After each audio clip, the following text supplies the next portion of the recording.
Kami lanjutkan dialog. Pak Agus, kalau seperti yang digambarkan Desi tadi, seberapa besar sebetulnya kekhawatiran kita dan bagaimana negara harus menyikapinya? Begini Pak, mungkin bisa saya jelaskan lewat gambar ini.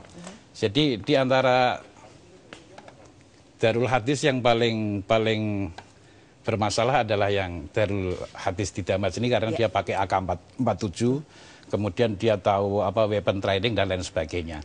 Nah, di samping Darul Hadis Damas ini ada Darul Hadis yang di Vius, yang kebetulan saya pernah ketemu sama syekhnya.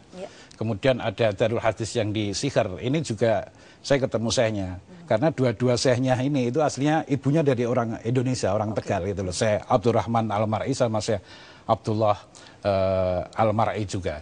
Nah, antara ini sama ini juga terjadi clash yang berkepanjangan, ini sama ini juga terjadi clash yang berkepanjangan. Nah, tugas pemerintah kita sekarang bahwa yang paling dominan santri-santri kita itu yang ada di Ahqaf University, kemudian Darul Mustafa, kemudian Ribat Atos Royan, kemudian Ahqaf University yang ada di Mukalla.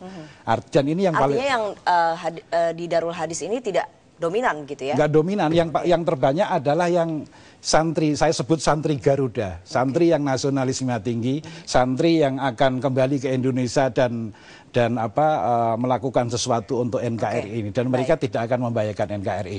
Satu hal yang perlu dicatat oleh pemerintah kita bahwa pemerintah harus melakukan proteksi ideologi terhadap NKRI ini dari transnasional ideologi yang membahayakan. Caranya? Caranya pemerintah harus punya institusi yang melakukan yang punya ideological surveillances atau teropong ideologi. Yang kedua memiliki ideological forensik, bedah hukum terhadap ideologi, mana yang membahayakan dan mana yang mensupport NKRI. Dan yang ketiga, pemerintah harus melakukan multifaceted solution atau solusi yang berkesinambungan. Yaitu kalau dalam case Yaman ini, pemerintah harus as soon as possible melakukan support besar-besaran terhadap santri Garuda yang ada di Hadramaut ini. Dengan mendukung mereka, dengan mensupport mereka. Karena ideologi yang dipakai oleh Ahqaf University, Darul Mustafa ini adalah ideologi yang sangat kompatibel terhadap NKRI. Mereka lah santri-santri Garuda dan ulama masa depan kita. Baik, semoga ini kemudian masukan ini didengar pemerintah dan juga dilakukan tentunya ya. Kita tidak ingin bom waktu itu akhirnya meledak di Indonesia. Dan ternyata ya Pak, kemarin saya dapat informasi bahwa pada bulan November kemarin di pemberitaan di Yaman sendiri ada salah satu warga negara Indonesia ternyata mereka anggota Al-Qaeda yang ada di Abian. Tapi itu masih sekali konfirmasi apakah benar atau tidak karena mereka nama samaran.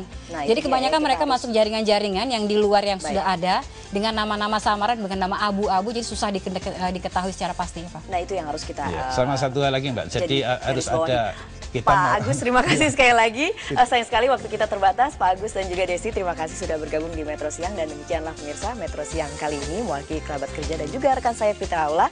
Saya Eva Julianti mengucapkan terima kasih dan sampai